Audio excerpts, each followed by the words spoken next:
Court is now in session. Honorable Marcelo Cocktail presiding. Good morning and welcome to be seated.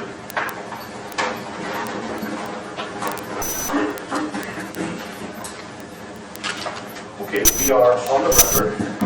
We are in Division 17 of the Weld County District Court, and we are here regarding the Weld County case number 18CR2003, people of the state of Colorado versus Christopher Lee Watts.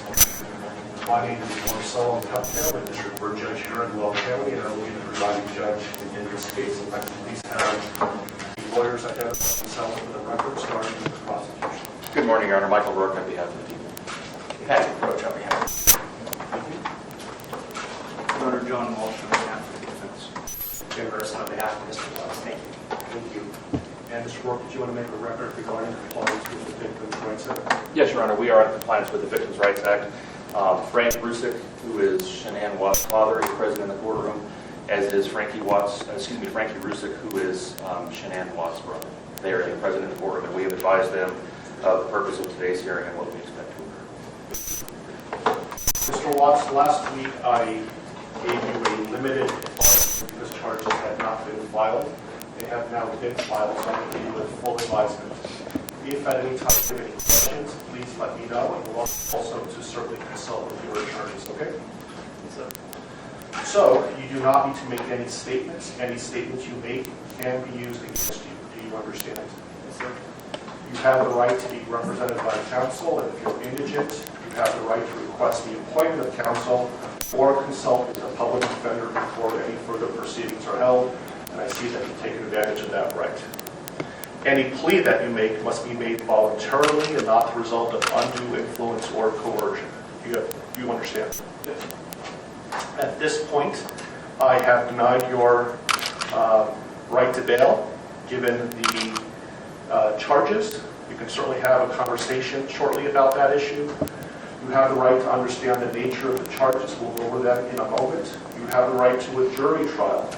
You also have the right to demand and receive a preliminary hearing within a reasonable time to determine whether probable cause exists to believe that the offenses charged were committed by you. Do you understand?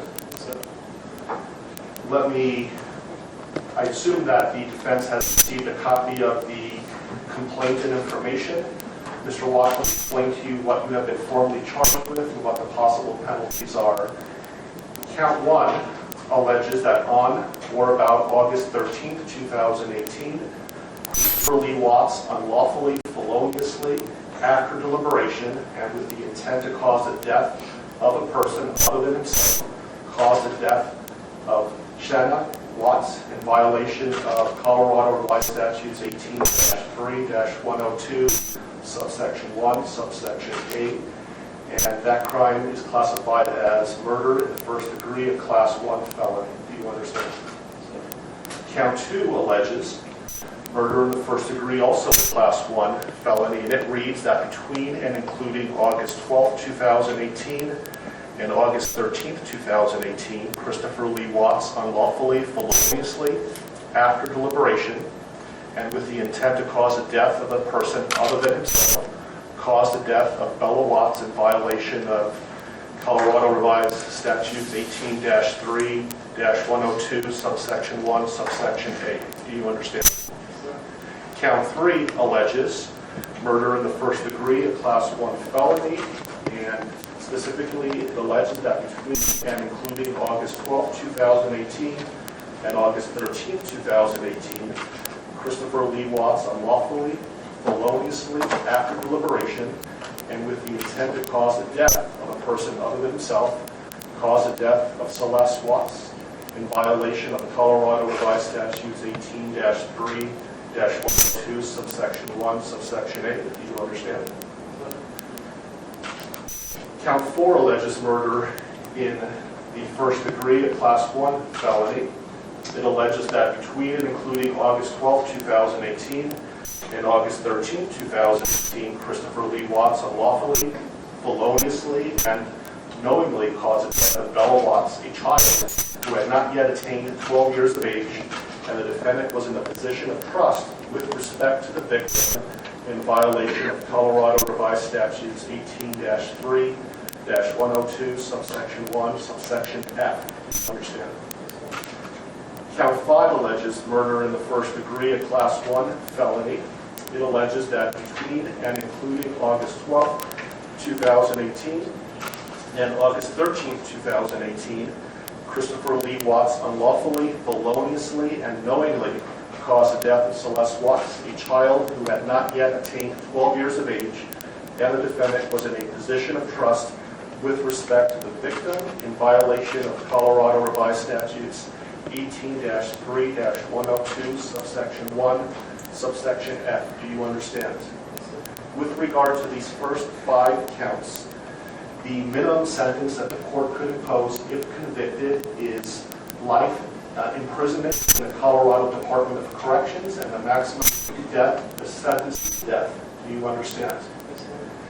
Let me also point out that pursuant to Rule 32.1 of the Rules of Criminal Procedure, the prosecutor would have to file a written statement of intent to seek the death penalty no later than 63 days after arraignment. Do you understand? If a life imprisonment sentence was imposed, it would be without the possibility of parole. Do you understand that?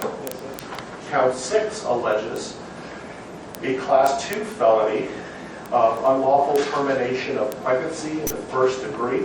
Specifically, it alleges that on or about August 13, 2018, Christopher Lee Watts, with the intent to terminate unlawfully the pregnancy of a woman, namely Shanann Watts, feloniously and unlawfully terminated the pregnancy of the woman.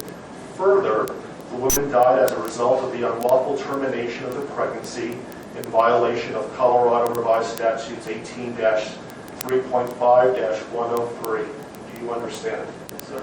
The possible penalties, if convicted for this crime, is a mandatory minimum 16 years in prison, up to 48 years in prison, followed by an additional mandatory parole period of 5 years. Do you understand? Yes, sir. Count 7 alleges tampering with a deceased human body, a Class 3 felony. It alleges that on or about August 13, 2018, Christopher Lee Watts, believing that an official proceeding was pending, in progress, or about to be instituted, and acted without legal right or authority, unlawfully and feloniously, willfully destroyed, mutilated, concealed, removed, or altered a human body, part of a human body, that remains with the intent to impair or their appearance or availability in the official proceedings in violation of Colorado Revised Statutes 18-8-610.5. Do you understand? Count 8 alleges also tampering with a deceased human body, a Class 3 felony. It alleges that on or about August 13, 2018, Christopher Lee Watts, believing that an official proceeding was pending, in progress, or about to be instituted, and acting without legal right or authority, unlawfully and feloniously, willfully destroyed, mutilated, concealed, removed, or altered a human body, part of a human body, or human remains with the intent to impair its or their appearance or availability in the official proceeding in violation of Colorado Revised Statutes 18-8-610.5. Do you understand? And finally, Count 9 alleges tampering with a deceased human body, a Class 3 felony.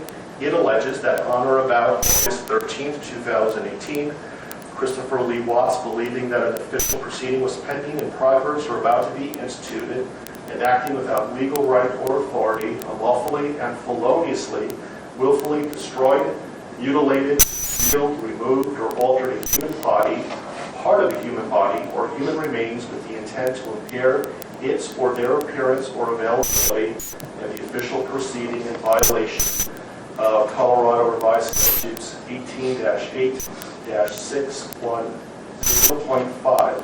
With regard to counts 7, 8, 9, those Class 3 felonies carry a presumptive range of 4 to 12 years in the Colorado Department of Corrections. If there were sufficient mitigating circumstances, the minimum could be as low as 2 years. If there were sufficient aggravating circumstances, as many as 24 years. and any prison sentence would be followed by an additional mandatory parole period of 3 years. Do you understand? Do you have any questions about what I've said so far? And Mr. Merson, has your office filed a written intent to seek a proof evident presumptive grade hearing? Not yet, Judge, but we'll be fine with that. This case will be Mr. Walsh's and Ms. Harrell's. They were the attorneys listed on the, I believe, the most recent pleading from the defense. Thank you. And I would point out, Mr. Watts, that the prosecution also indicated in the complaint and information that these were acts of domestic violence. Do you understand that? Okay, thank you. And so, Mr. Walsh, what is your request today? Your Honor, considering that we haven't received any discovery in the case, we're not in a good position at this point to advise the court about what kind of time we'll need. My suggestion to the court is that the court allow Mr. Watts to reserve the preliminary hearing in the case, reserve the proof evident hearing, and set the matter for a status conference about 60 days out. So just to be clear, he is waiving his right to have a preliminary hearing within 35 days, that he's not seeking a proof evident presumption grade hearing prior to the setting of the status conference in about 60 days, but he's reserving his right to have those hearings in the future, but not necessarily within 35 days. Is that right? We've spoken about those issues. And you understand what we're talking about, Mr. Watts? Yes. Do you have any questions about that? Okay. And Mr. Rourke, do you have any objection to that request? No, Your Honor, that seems like the prudent way of proceeding. Okay. Do you date that? How does, so 60 days is about October 20th or so. I have October 11th. Does that date work for the parties? I can go a little bit further if you like as well. I think a little bit further would make sense, Your Honor. Thank you.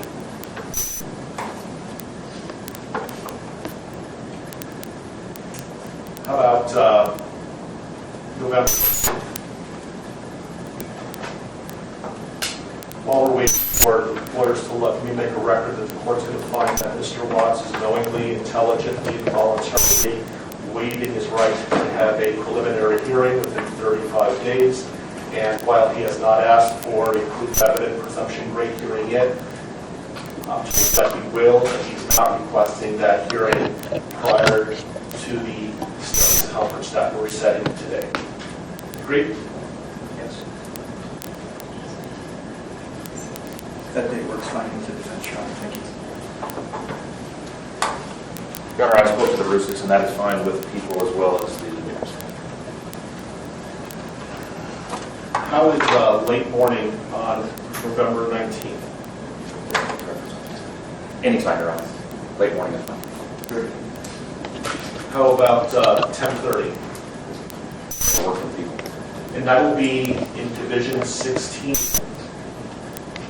I apologize for the passing around of division, but my courtroom obviously is not big enough, and I'll keep you updated on where the divisions are going to be, but the next court date will be in Division 16.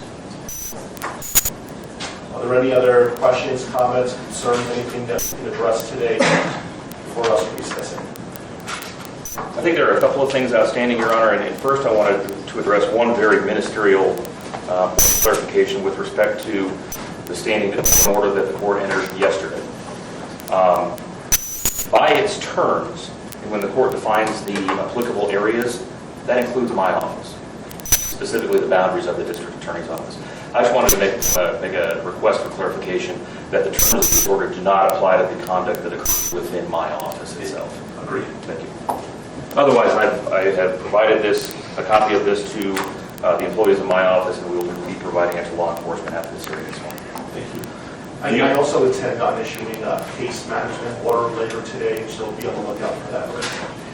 I don't know if the court has the desire at this point this morning to address a couple of the other outstanding motions that the public defender's office has filed that he had entered or filed responses to.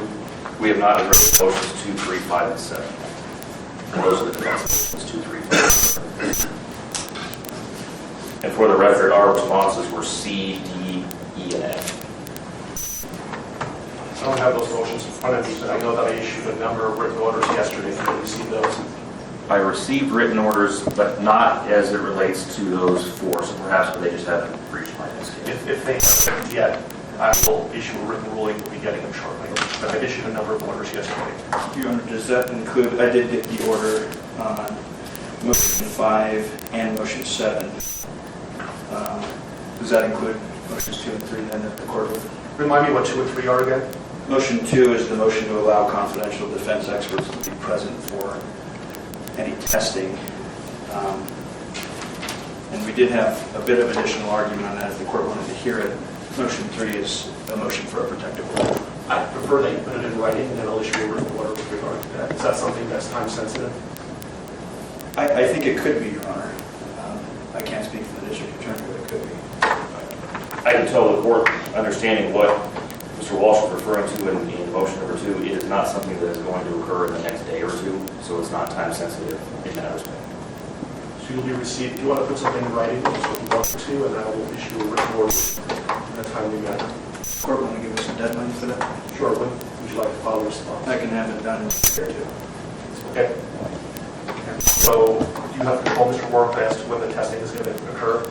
Absolutely. I can certainly make clear to our forensic agents that pending the litigation or the receipt of a court order on this, that we will not do any forensic testing. That'd be great.